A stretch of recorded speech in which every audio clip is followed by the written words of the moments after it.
আনিস পাথরের মতো বিছানায় বসে রইল। বুকটা হামরের মতো ওঠানামা করছে এখনও। কপালে বিন্দু বিন্দু নোনা ঘাম। রাতে সাউনা আর তসিফের সাথে একটা মুভি দেখে শুয়েছিল। আর তারপর এইসব সাদা কাপড়। তাসনুভা কপাল মুছল সে। গরম লাগছে হঠাৎ, অথচ এখানকার আবহাওয়া আজকে যথেষ্ট ঠান্ডা। অন্ধকারে চোখ শুয়ে আসতেই সে দেখল ঘরের ভেতর তসিফ আর শাওন পাশাপাশি অঘরে ঘুমাচ্ছে। ক্লান্তিতে দুজন একে অপরের গায়ের ওপর পা তুলে জড়িয়ে আছে। শরীরটা পাথরের মতো ভারী লাগছে। সে ধীর পায়ে উঠে গিয়ে জানালা মেলে ধরল। রাতের হিমেল হাওয়া হু হু করে ঘরে ঢুকে পড়ল। বাইরে এখন ঘুটঘুটে অন্ধকার মনে হচ্ছে। চাঁদটি যেন ঢাকা পড়েছে, বৃষ্টি আসবে কি। ঘরের আবছা অন্ধকারে সে পাথরের মতো দাঁড়িয়ে রইল। চারপাশ নিস্তব্ধ, কিন্তু তার কানে তখনও আছড়ে পড়ছে সমুদ্রের সে কালান্ত গর্জন। স্বপ্ন আর বাস্তবের সীমারেখাটা এতটাই ঝাপসা যে সে এখনও বুঝতে পারছে না সে কি সত্যি জেগে উঠেছে নাকি দুঃস্বপ্নে ডুব দিচ্ছে। কিছুক্ষণ পর ধাতস্থ হতে বিছানার কাছে গিয়ে ফোনটা হাতে নিল সে। হাতের তালু ঘেমে একাকার, কাপা কাপা আঙুলে ফোনের লক খুলতেই নীলচে আলোটা চোখে এসে বিঁধল। সময় দেখলো রাত 3:15। ফোনের নেটওয়ার্ক বারগুলো লুকোচুরি খেলছে। সে একটা দীর্ঘশ্বাস ফেলে ফোনটা আবার বিছানায় রেখে দিল। খুব পরিচিত কোনো কণ্ঠস্বর শুনতে ইচ্ছে করছে, কিন্তু পাশে শুয়ে থাকা তসিফ আর শাওনের নিশ্চিন্ত ঘুম ভাঙানো সাহস আর হলো না।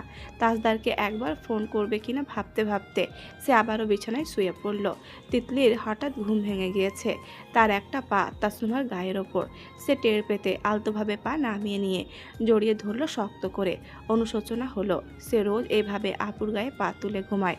আপুর বিয়ে হয়ে গেলে সে খুব খুশি হবে, এমনটা সবাই জানে। কিন্তু সত্যি কথা হলো, তার খুব মন খারাপ হবে। সে ঘরে একা থাকতেই পারবে না। শক্ত করে জড়িয়ে ধরে সে ঘুম জড়ানো কণ্ঠে ডাকলো, আপু। সারা নেই। তিতলি আরও শক্ত করে জড়িয়ে ধরে বলল, তোমার গায়ে কি জ্বর? খুব গরম দেখছি। তাসনুভা এবার সারা দিল, না ঘুমাও, কথা বলো না। তোমার সত্যিই জ্বর, নইলে তুমি ঘুমাচ্ছ না কেন? বেশি প্রশ্ন করো না তুমি, চুপচাপ ঘুমাও। তিতলি আবারও ঘুমিয়ে পড়ার চেষ্টা করলো। কিছুক্ষণের মধ্যে ঘুমিয়েও পড়ল। তাসনুমা আলতোভাবে শুধু চোখ দুটো বন্ধ করে রাখলো। কালকে সে ঢাকায় চলে যাবে। মেজো ভাইয়া রাজি হবে কিনা সে জানে না এখনো, কিন্তু রাজি করাতে হবে। এই হাই টাইমে তার সময় নষ্ট করা উচিত হচ্ছে না। এইসব ভাবতে ভাবতে হঠাৎ হোয়াটসঅ্যাপে একটা মেসেজ এলো। টুং করে শব্দ হতেই তাসনুভা হাতে ফোনটা খুঁজে নিল। তিতলি ইচ্ছে মতো রিলস দেখার 20% চার্জ রেখেছে। সে চবর্গীয় শব্দ করে হোয়াটসঅ্যাপে ঢুকে দেখল একটা আননোন নাম্বার থেকে মেসেজ। প্রোফাইলে সাদা শার্ট পরা একটা ছেলে। প্রোফাইল পিকচারে ক্লিক না করেও দাঁড়ানোর ভঙ্গিমা দেখে তাসনুভা চিনে ফেলল এটা কার হোয়াটসঅ্যাপ নাম্বার। সে ইনবক্সে ঢুকে দেখল সেখানে একটা ছবি এসেছে। আবছা অন্ধকারে সমুদ্রের পাড়ে উদাস হয়ে বসে থাকা তার একটা ছবি। চুলে চোখ মুখ ঢেকে যাচ্ছে। তোমার একটা ছবি নিয়েছিলাম, দারুণ এসেছে। হঠাৎ গ্যালারিতে দেখলাম, তোমাকে পাঠিয়ে আমি ডিলিট করে দিলাম। তাসনুভা রিপ্লাই করলো ছোট্ট করে, শুধু একটা তুলেছেন? হ্যাঁ। ও থ্যাঙ্কস। আনিস ফোনের পাওয়ার অফ করে রেখে দিল ফোনটা। ছবিটা তুলে লাভই হয়েছে, নইলে বাকি সময়টুকুতে তার চোখে ঘুম আসতো না। মাঝে মধ্যে কিছু ভুল ভালোর জন্যই ঘটে। সে এবার আরাম করে শুয়ে পড়ল। পরক্ষণেই হুট করে মনে পড়ল তাজদারকে দেওয়া মেসেজটা ডিলিট করতে ভুলে গিয়েছে। সে দ্রুত ফোন অন করে মেসেজটা ডিলিট করতে গেল। তার আগেই তাজদার মেসেজ সিন করে ফেলেছে। কিসের আওয়াজ পেয়েছিস? তিতলিদের রুম থেকে। আনিস দ্রুত টাইপ করলো। মনে হলো কেউ চিৎকার দিল। মনের ভুল হয়তো, তোর মাথা গেছে, সেটাই মনে হচ্ছে। বিয়ের আগেই মাথা নষ্ট, তাহলে বিয়ের পর তোকে পাগলাগারোতে যেতে হবে। বিয়ে না করতে বলছিস? তাজদার হালকা হেসে বলল, তুই আপাতত ঘুমা। আচ্ছা, সকালে এই কথাটা কাউকে বলিস না, সবাই শুনলে আবার হাসাহাসি করবে। তাজদার শব্দ করে হেসে উঠল। সাইনার ঘুম ছুটে গিয়েছে তার হাসির শব্দে। সে ঘুম জড়ানো চোখে তাকালো ফিরে। বাবু তাদের পাশে থাকা বেবি কটে ঘুমিয়েছে। কিছুক্ষণ আগেই তাকে সেখানে রেখেছে তাজদার, কারণ ঘুমের মধ্যে সাইনা বেশি হাত পা ছুঁড়ে। বেবির জন্য খুব রিস্কি। বেবি কট বাবুর জন্য বেশি সেফ। ঘুম ভাঙলে আবারও বুকের ওপর নিয়ে ঘুম পাড়াতে হয়। সাইনা তাজদারের বাহুর ওপর উঠে এসে ফোনের দিকে তাকিয়ে দেখার চেষ্টা করলো কার সাথে কথা বলতে বলতে হাসছে। তাজদার তখনই ফোন বন্ধ করে তার দিকে তাকিয়ে ভুরু নাচালো। সাইনা ঘুম জড়ানো কণ্ঠে বলল, কার সাথে কথা বলছিলেন? আনিসের সাথে। ভাইয়ার সাথে এত রাতে? সন্দেহ করছো তুমি আমাকে? সাইনা দুপাশে মাথা নাড়ল। না, কিন্তু ভাইয়া এত রাতে কি বলছিল? বউ ছাড়া ঘুম আসছে না। সাইনা সাথে সাথে লজ্জা পেয়ে গেল। গায়ে কম্বল টেনে নিয়ে পাশ ফিরে গিয়ে বলল, এটা কোনো কথা? তাজদার কম্বলের মধ্যে পা ঢুকিয়ে সাইনার পা চেপে ধরল নিজের পা দিয়ে, হাত দিয়ে সাইনার উদরও। সাইনা কেঁপে উঠল। কি শক্ত হাত পা! তাজদারের দিকে হালকা ফিরতে তাজদার তার গালে নাক ঘষতে ঘষতে বলল, সত্যি বউ ছাড়া ঘুমানো কষ্টের। বলে চুল সরিয়ে গালে টুপ করে একটা চুম খেলো। সাইনা খোঁচা মেরে বলল, বউ তো পাশেই আছে, আপনি ঘুমালেন কখন? সারাক্ষণই দেখছি এপাশ ওপাশ, বউ পাশে রেখে ঘুমানো অপরাধ। নিরপরাধরা কি করে? বউকে জ্বালায়, এই যেমন আমি তোমাকে জ্বালাচ্ছি। বলতে না বলতেই সাইনার কোমরে একটা চিমটি বসিয়ে দিয়ে সে সোজা হয়ে শুয়ে পড়ল চোখের ওপর হাত দিয়ে। নো ডিস্টার্ব, আমি এখন ঘুমাবো, তুমিও ঘুমাও। সাইনা চিমটির ব্যথা সইতে না পেরে তার বুকের ওপর উঠে বালিশ দিয়ে মারতে মারতে ক্লান্ত হয়ে পড়ল। তারপরও তাজদারের বিন্দুমাত্র নড়াচড়া আর প্রতিরোধ না দেখে মুখের ওপর বালিশ দিয়ে চেপে ধরল। তাজদার নিঃশ্বাস ফেলতে না পেরে কিছুক্ষণ পর তাকে পাশে ফেলে দিয়ে দাঁত চিবিয়ে বলল, স্টুপিড। তারপর শক্ত করে চেপে ধরল, তবে বালিশ দিয়ে নয়। রিসর্টের চারপাশে তখন ভোরের নরম আলো ছটা, সমুদ্রের নোনা বাতাসের সাথে ভোরের স্নিগ্ধতা মিশে আছে। সকাল সকাল ঘুম ভেঙে যাওয়ায় তাসনুমার আর ঘরে মন টেকাতে পারল না। তিতলি তখনও অঘরে ঘুমাচ্ছে। সে নিঃশব্দে ঘর থেকে বেরিয়ে বালুকাময় সৈকতের দিকে হাঁটা দিল। জোয়ারের পানি তখনও কিছুটা উত্তাল, পায়ের তলায় বালু সরে গিয়ে অদ্ভুত একটা শিরশিরানি অনুভূতি হচ্ছে। সেই সমুদ্রের বিশালতার দিকে তাকিয়ে দাঁড়িয়ে রইল। তার সব ক্লান্তি এই বিশাল নীল জলরাশি শুষে নিচ্ছে। প্রকৃতির কাছাকাছি এলে নিজেকে কত ছোট মনে হয়। কিছুক্ষণ পর বালুর ওপর দিয়ে কারো হেঁটে আসার শব্দ পাওয়া গেল। তাসনুমা ঘাড় ঘুরিয়ে দেখল আনিস ভাই ধীরে ধীরে তার দিকে এগিয়ে আসছে। ভোরের আলোয় তাকে অনেকটা শান্ত মনে হচ্ছে। আনিস বালুর ওপর তীক্ষ্ণ দৃষ্টিতে কিছু একটা খুঁজে যাচ্ছে। তাসনুমা আরও কিছুটা সামনে এগিয়ে গেল। সমুদ্রের ঢেউগুলো তার পায়ের তলায় এসে আছড়ে পড়ছে। আনিস দেখল তাসনুমা সামনে এগিয়ে যাচ্ছে।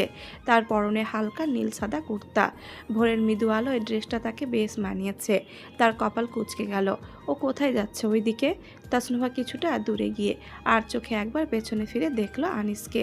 আনিস কুঁজো হয়ে এক মনে বালু সরিয়ে কি যেন খুঁজে বেড়াচ্ছে এখনও। তাসনুমা কিছুক্ষণ দাঁড়িয়ে তারে অস্থিরতা দেখল। তারপর ধীর পায়ে বালু মারিয়ে আনিসের দিকে মুখ করে দাঁড়ালো। আনিস তখনও নিচের দিকেই তাকিয়ে একবার বালু সরাচ্ছে, পরক্ষণেই আবার ডানে বামে দেখছে। তাসনুমা ভুরু কুঁচকে ডাকলো, আনিস ভাই। আনিস যেন ঘোর থেকে ফিরল। সোজা হয়ে দাঁড়িয়ে তাসনুভার দিকে তাকালো সে, কপালে চিন্তার রেখা। তাসনুভা কৌতূহলী কণ্ঠে জিজ্ঞেস করলো, আপনি ওখানে কি খুঁজছেন? আনিস একটা দীর্ঘ শ্বাস ফেলে হাতের তালু ঝেড়ে বলল, আমার ঘড়িটা কোথাও খুঁজে পাচ্ছি না। ওটা হাতেই ছিল। কাল এখানে অনেক দৌড়াদৌড়ি করলাম, তাই বালুর ওপর কোথাও পড়েছে কিনা সেটাই দেখছি। ও, তাসনুভা একটু অন্যমনস্কভাবে জবাব দিল। আনিস আবারও নিচের দিকে নজর দিল। তাসনুভা দেখল আনিস ভাই শুধু ঘড়ি খুঁজছে না, তার মধ্যে একটা ছটপটানি কাজ করছে। সে কথা না বাড়িয়ে আবার উল্টো দিকে ঘুরে সমুদ্রের আরও কাছাকাছি এগিয়ে যেতে লাগলো। পায়ের নিচে নরম ভেজা বালু দেবে যাচ্ছে। আনিস ঘড়ি খোঁজা থামিয়ে কিছুক্ষণ সেই একা হেঁটে যাওয়া তাসনুভার দিকে স্থির দৃষ্টিতে তাকিয়ে রইল। সমুদ্রের নীল আর তাসনুভার নীল সাদা ড্রেসটা মনে হলো এক বিন্দুতে মিশে যাচ্ছে। সে ঘড়ি খোঁজা বাদ দিয়ে এক দৃষ্টে সেদিকে তাকিয়ে রইল। কাল রাতের সেই বিধ্বস্ত স্বপ্নের স্মৃতিটা মাথার ভেতর ঝিলিক দিয়ে উঠল। ঠিক এভাবেই কি সে তাসনুভাকে দেখেনি? পার্থক্য শুধু এইটুকু, স্বপ্নে সে ছিল নিথর, আর এখন নীল সাদা ড্রেসের ওড়নাটা বাতাসে পতপত করে উঠছে। আনিস পা বাড়ালো তাসনুভার দিকে। বালিতে পা দেবে যাচ্ছে। কিছুটা দূরত্ব বজায় রেখে সে পাশে গিয়ে দাঁড়ালো, বলল, নুভা চলো। তাসনুভা চট করে তার দিকে তাকালো। ব্রেকফাস্ট করনি তাই চলো, সবার সাথে পরে আসবো। তাসনুভা তার দিকে কপাল কুঁচকে চেয়ে রইল। আনিস তার চাহনি দেখে বিব্রত হয়ে হাঁটা ধরলো। চলে এসো, দেরি করো না। সে চলে যাচ্ছিল কথাটা বলে। তাসনুভা তখনই ডাকলো, আনিস ভাই শুনুন একটা কথা। আনিস তার দিকে ফিরল। কি? তাসনুভা বুকে হাত ভাঁজ করে দাঁড়ালো, বলল, আপনার বিয়ের শপিংটা আমার শোরুম থেকে করলে 20% ডিসকাউন্ট পাবেন। আপনার বউকে নিয়ে আসতে পারবেন। আনিস মাথা দুলিয়ে বলল, আচ্ছা দেখি। তারপর সে চলে যেতে লাগলো। কিছু দূর গিয়ে হঠাৎ থামলো, ঘাড় ফিরিয়ে তাকালো, তারপর লম্বা লম্বা পা ফেলে তাসনুভাকে পানি থেকে হ্যাঁচকা টানে তুলে নিয়ে এলো বালুর মধ্যে। আনিস ভাই, আপনি কি পাগল? এভাবে কেউ টানে? আমার হাতটা গেল। আনিস গর্জে উঠে বলল, তোমাকে যেতে বললাম না আমার সাথে? তুমি এত ঘাড়তাড়া কেন? আমি তোমার ভাইয়ের সমবয়সী, তাই আমার কথা শোনা জরুরি। আশ্চর্য, এমন মেয়ে আমি জীবনে দেখিনি। আপনি এভাবে টেনে আনবেন তাই বলে? আরে আমি কাল রাতে তোমাকে নিয়ে একটা খারাপ স্বপ্ন দেখেছি। তাসনুভা কানের পেছনে চুল গুছতে গুছতে বলল, যারা স্বপ্ন দেখতে পারে না তারা দুঃস্বপ্নই দেখবে। আপনার হাতটা খুব শক্ত, ময়শ্চারাইজার লাগাবেন। বলেই সে আগে ভাগে হেঁটে চলে যেতে লাগলো। লন্ডনের টেমস নদীর ধারের কনকনে ঠান্ডা হাওয়াটা সেদিন একটু বেশি ধারালো ছিল। ডিসেম্বরের শেষ, চারিদিকে ক্রিসমাসের আলোকসজ্জা। রিজেন স্ট্রিটের মাথার ওপর ঝুলে থাকা বিশাল আকারের অ্যাঞ্জেল আলোগুলো ডানা মেলে উঠছে। মানুষজন ভারী কোট আর মাফলারে মুখ ঢেকে দ্রুত পায়ে গন্তব্যে ফিরছে। আমি সাউথ ব্যাংকের একটি কফি শপে জানালার পাশে বসেছিলাম। বাইরে লন্ডনের বিখ্যাত সেই ড্রিলিং অর্থাৎ ঝিরঝিরে বৃষ্টি শুরু হয়েছে। রাস্তার ল্যাম্পপোস্টের আলো ভিজে পিচে প্রতিফলিত হয়ে মায়াবী বিভ্রম তৈরি করেছে। কি চমৎকার লন্ডনের এই রুক্ষ সৌন্দর্য! ভিক্টোরিয়ান স্থাপত্য আর আধুনিক কাচের দালানের সহ অবস্থান আমাকে বরাবরই টানে। এখানকার মেয়েরা নিখুঁত মেকআপ আর ব্র্যান্ডের পোশাকে স্টাইলিশ কফি মগ হাতে হাঁটে। তাদেরকে দেখে অভ্যস্ত আমি। এই শহরের সৌন্দর্য একঘেয়েভাবে নিখুঁত। হঠাৎ পকেটে থাকা ফোনটা ভাইব্রেট করে উঠল। বাংলাদেশ থেকে ছোট ভাই কয়েকটা ছবি পাঠিয়েছে হোয়াটসঅ্যাপে। ক্যাপশনে লেখা, গায়ে হলুদের ছবি। কার গায়ে হলুদ সেটা আমি জানতাম। বেশ উদাস মনে ছবি দেখতে দেখতে হঠাৎ থামলাম। স্ক্রিনে ফুটে উঠল হলুদ রঙের শাড়ি পরা একটা মেয়ে, খোপায় সাদা ফুল, কানে ঝুমকো আর হাতে এক গুচ্ছ কাঁচা গাঁদা ফুলের মালা। রোদের মতো ঝলমলিয়ে সে হাসছে। এমন প্রাণ খোলা আমি নিজে কখনো হাসিনি। আম্মুকে ফোনে জিজ্ঞেস করলাম, তিতলির পাশে মেয়েটিকে? আম্মু বলল, ওই বাড়ির মেয়ে, আশরাফের বোন। ওই বাড়ি মানে আমাদের পাশের বাড়ি। ছোটবেলায় যে পরিবারের সাথে আমাদের সম্পর্ক ছিল, আদা কাঁচকলা। আমার খিটখিটে মেজাজার অহংকারী উদ্ভুত আচরণের জন্য তারা আমাকে প্রকাশ্য তীব্র ঘৃণা করে বললেও কম হয়ে যায়, বরং অনেক বেশি। সেই বেশির মাত্রার সম্পর্কে কেউ ধারণাও করতে পারবে না। লন্ডনের হাই স্ট্রিটগুলোতে আমি কত শত মডার্ন ক্লিউপেটটা দেখি, কত স্টাইলিশ মানুষের ভিড়ে পথ চলি, কিন্তু এই হলুদ শাড়ি পরা মেয়েটির মধ্যে আমি সেদিন এমন কিছু একটা দেখলাম যা আগে কোনোদিন দেখিনি। পরিণত বয়সের এই বিষণ্ণ সৌন্দর্য আমাকে থমকে যেতে কেন বাধ্য করেছিল, আমি নিজেকে হাজারবার প্রশ্ন করে উত্তর পাইনি। সেদিনও ওই সাধারণ হলুদ শাড়ি পরা মেয়েটির এক ঝলককে টেমসের ধারে সব নিয়ন আলো মলান হয়ে যায়নি কি? সেই রাতে আমার আর ঘুম হলো না। বালিশে মাথা দিয়ে জানালার দিকে তাকিয়ে রইলাম। বাইরে লন্ডনের আকাশটা মেঘলা, তার আর দেখা নেই, কিন্তু আমার মনের ভেতর ভেসে বেড়ালো সেই ছোটবেলার সব স্মৃতি। যে মেয়েটাকে ঘৃণা করতে করতে বড় হয়েছি, আজ কেন যেন মনে হলো আমার এই থমকে যাওয়াটা দরকার ছিল। আমি তো মাটির সাথে মিশতে চাই, পারিনি, চেষ্টা করিনি, সুযোগ আসেনি। এবার কি তবে এসেছে? আমি কয়েকদিন কাজের ব্যস্ততায় ডুবে রইলাম, সব ভুলে যেতে চাইলাম। কয়েকদিন পর সেন্ট্রাল লন্ডনের একটা ক্যাফেতে দেখা হলো আমার দীর্ঘদিনের বন্ধু শামীমের সাথে। শামীম আমার খুব কাছের বন্ধু। কফির মগে চুমুক দিতে দিতে আমি তাকে একটি গল্প শোনালাম। সে সবটা শুনে দীর্ঘক্ষণ চুপ করে রইল। গল্প কথকই নায়ক জানার পর সে আমাকে বলল, মুখামুখি দাঁড়াও, সোজাসাপটা বলে দাও। আমি এটা কখনোই পারবো না। আমি তাদের ছায়া দেখলেও বিরক্ত হতাম। এমন ঘৃণা কেউ আমাকে করলে আমি তার মুখও হয়তো দেখতাম না। শামীম বলল, তাহলে তুমি নিজেকে সময় দাও। নিজেকে যদি কখনো ক্ষমা করতে পারো তাহলে তার সামনে যাওয়ার সাহস করো। তার কথাগুলো আমার বুকের ভেতরটা নাড়িয়ে দিল।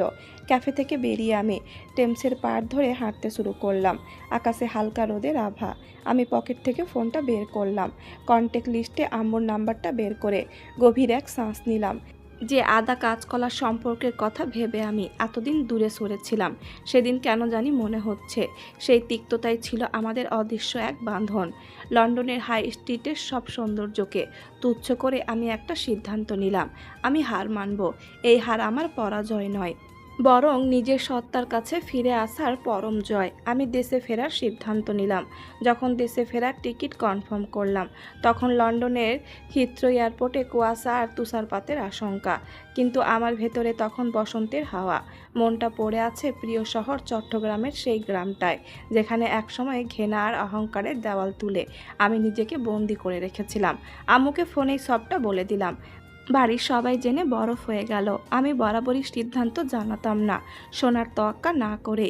সেই দিনও যেহেতু ভালো একটা ইনকাম আছে, সেহেতু বাড়ির সবাই আমার সিদ্ধান্ত মেনে নেবে, আমি এটুকুই বিশ্বাস রাখতাম।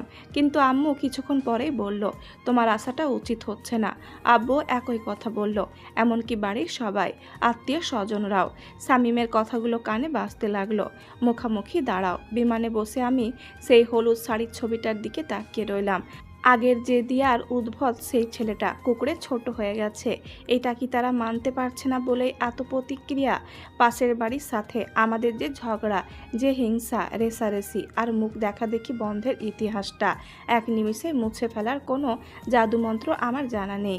কিন্তু আমি জানি এই বিষণ্ণ চোখের গভীরে এমন একটা কিছু আছে যা আমি পড়তে পারবো, আমিই পারবো। ঢাকা বিমানবন্দরে যখন নামলাম, তখন ভোরের আলো ফুটছে। কুয়াশাচ্ছন্ন ঢাকা শহরটাকে সেদিন বড্ড আপন মনে হলো। গাড়িতে বসে আমি শুধু ভাবছিলাম, যে দরজায় একসময় আমি অবজ্ঞার থুতু ছিটিয়েছি, আর সেই দরজায় কড়া নাড়ার সাহস কি আমার হবে? গুলশানের ফ্ল্যাটে গিয়ে উঠলাম। বাবা আর মায়ের যত কাছের মানুষ সবাই তখন বাড়িতে উপস্থিত। আমি আবহাওয়ায় টের পেয়েছিলাম বাড়িতে পা রাখার পরপর। সবাই আকাশ থেকে পড়েছে আমার কথা শুনে। যোগ্যতা অযোগ্যতার মাপকাঠিতে সারাদিন মাপজোক হলো। আমি চুপচাপ সবার কথা শুনলাম।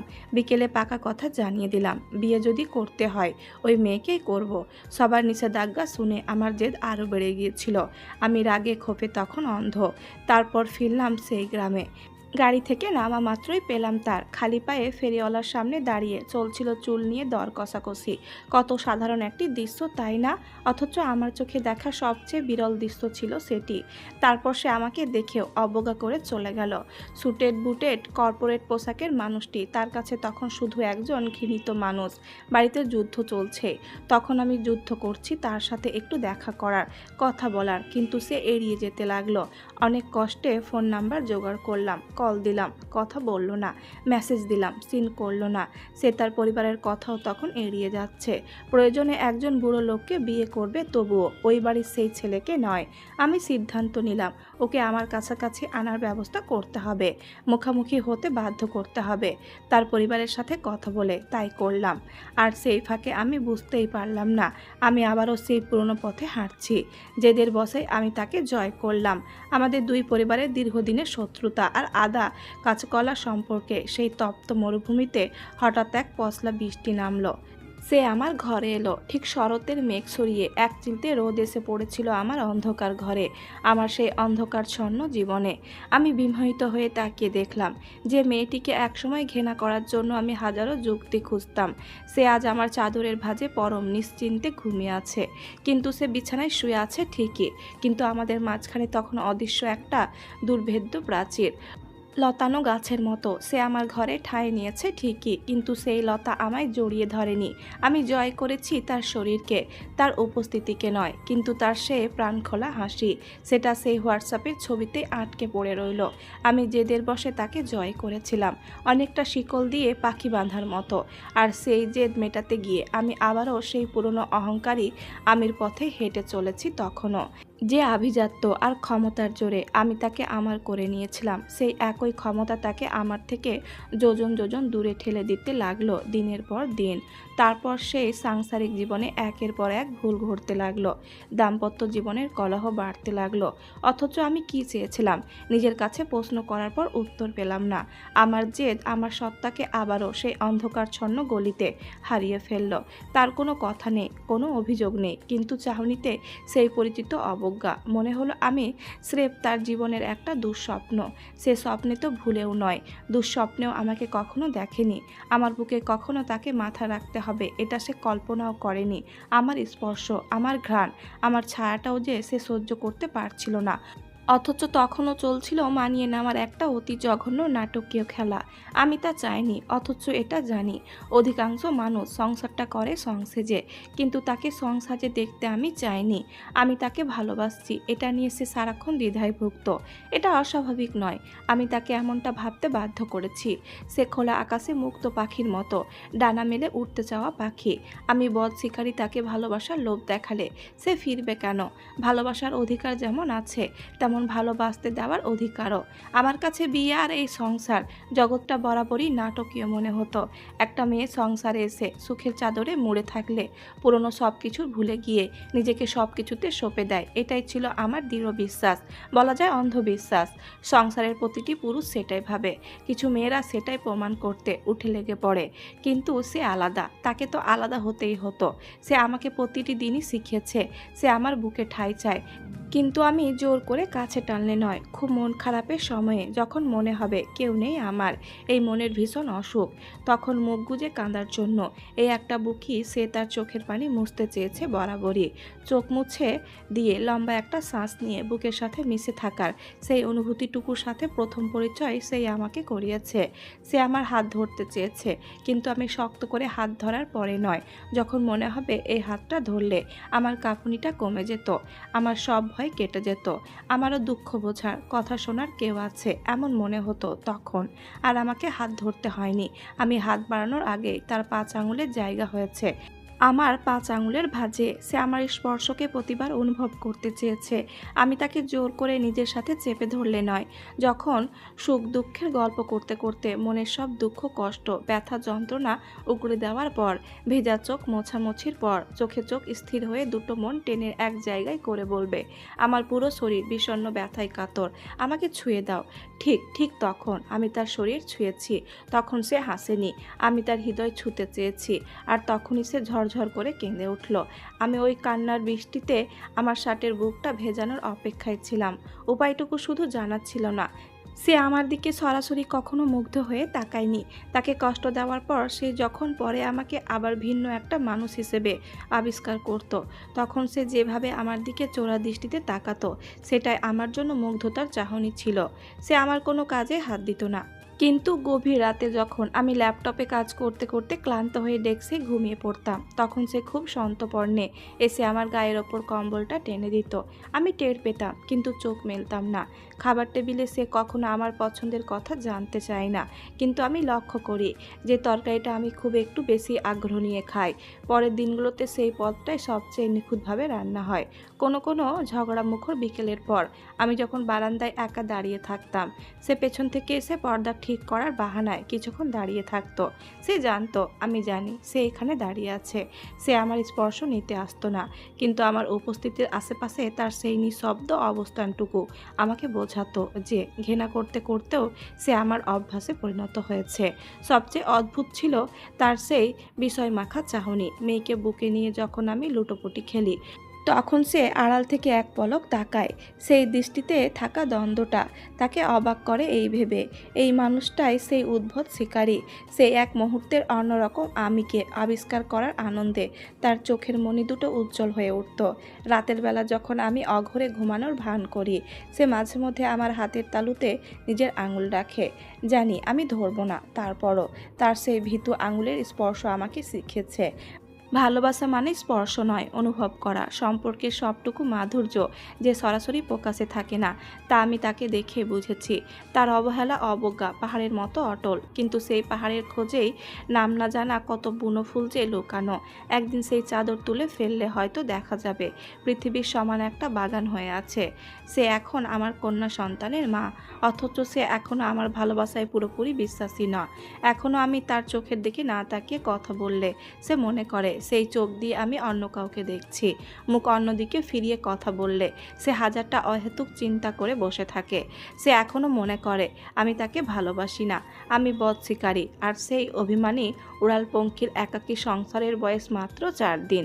এই 4 দিন আমি তাকে ভিন্ন ভিন্ন রূপে আবিষ্কার করেছি।